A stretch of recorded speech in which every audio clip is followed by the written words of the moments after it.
Title আর thumbnail দেখে নিশ্চয়ই বুঝতেই পেরেছেন, যতই আমি টাইটেলে লিখি না কেন, অ্যাকচুয়ালি স্পেশাল বলে ফাদার বা মাদার ডে আমার মনে হয় প্রত্যেক দিনই, বিশেষ করে একটা বাচ্চার কাছে তার মা বাবার প্রয়োজনীয়তা প্রত্যেকটা মুহূর্ত, প্রত্যেকটা সেকেন্ডই তার লাগে। তো যাই হোক, আদির কাছে আজকের এই ফাদার্স ডেটা ফার্স্ট, তো সেই জন্যই আমার এই ভিডিওটা করা। আর ওর সাথে ওর পাপার কয়েকটা স্পেশাল মুহূর্ত আমি আপনাদের সামনে তুলে ধরলাম।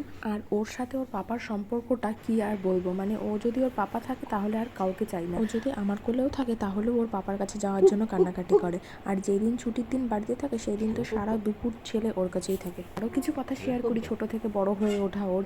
তো ফার্স্ট যেদিনকে ও নার্সিংহোম থেকে বাড়িতে আসলো সেই দিনকে সারা রাতই আমার হাজব্যান্ডই ওকে দেখেছে, মানে আমার স্টিচ ছিল তো আমাকে রেস্টের জন্য রেখেছিল, আর সারা রাত ও ফার্স্ট ডে আমরা তো একটু নার্ভাসই ছিলাম। সবশেষে একটা কথাই বলবো, সমস্ত সন্তানদের সাথে তাদের মা বাবার সম্পর্কটা যেন এইরকমই থাকে সারা জীবন।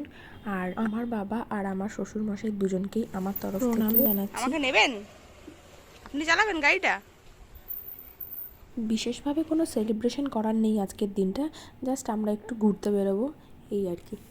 তারপরে গেছিলাম একটু মিয়ামোড়ে, একটা কাজও ছিল, তো ভাবলাম একটা ছোট থেকে পেস্ট্রি নিই। আদি কী বা দেবে পাপাকে, তো ও তো ছোটো, তো কিছু বানিয়েও দিতে পারবে না হাতের কোনো মানে ক্রাফটের কাজ করে, তো ওর হয়ে আমি উইশ করে কেক খাইয়ে দেবো। ছোট্ট একটা পেস্ট্রি নিয়ে ভেবেছিলাম বাড়ি আসবো, কিন্তু এত গরমে গলে যাবে, কিছু টুকটাক কাজও ছিল, একটু দেরিও হতো, তাই জন্য আমরা ওখান থেকে চলে গেলাম, সামনেই পার্ক ছিল তো পার্কের ভেতরে। তো এই যে চলে এসেছি, মানে ঘুরবো না পার্কে, জাস্ট যাবো ওই সামনেটাতে বসে যেটুকুনি সময় লাগে খেতে, তারপরে বেরিয়ে যাব। সন্ধেবেলা এই ফার্স্ট আসলাম, এত লাইট দেওয়া থাকে মানে জানতামই না। তো যাই হোক, এই সামনের এই ঘাসটার এখানটাতেই বসবো, ভেতরে একদমই যাব না, কারণ অনেকগুলো কাজ নিয়ে বেরিয়েছি, সেখানেও যেতে হবে। তো এখানটাতে জাস্ট ও কেকটা খাবে, একটু উইশ করে ওকে একটু দেওয়া হবে, আমিও জাস্ট স্ন্যাক্স নিয়েছি, সেটা আমরা দুজনে খেয়ে এখনই বেরিয়ে যাব।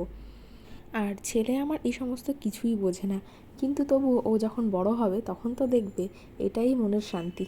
বিশেষ কিছুই না, জাস্ট ছোটো একটা পেস্ট্রি নিয়েছি, খাবে, চলে যাবে। আর সবার মানসিকতা তো সমান না, তো আমার যেটা মানসিকতা তো আমি তো সেটাই করব। আর এটা এমন কিছুই না, আমার কাছে না ছোট ছোট কিছু মুহূর্ত অনেক বড় একটা ম্যাটার করে।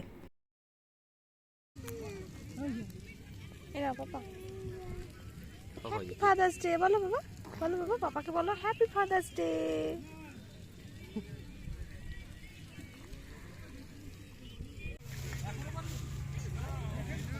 এইটুকুনি একটা শর্ট ভিডিও ছিল আজকের জন্য, তো থ্যাংক ইউ আমার ভিডিওটা পুরো দেখার জন্য।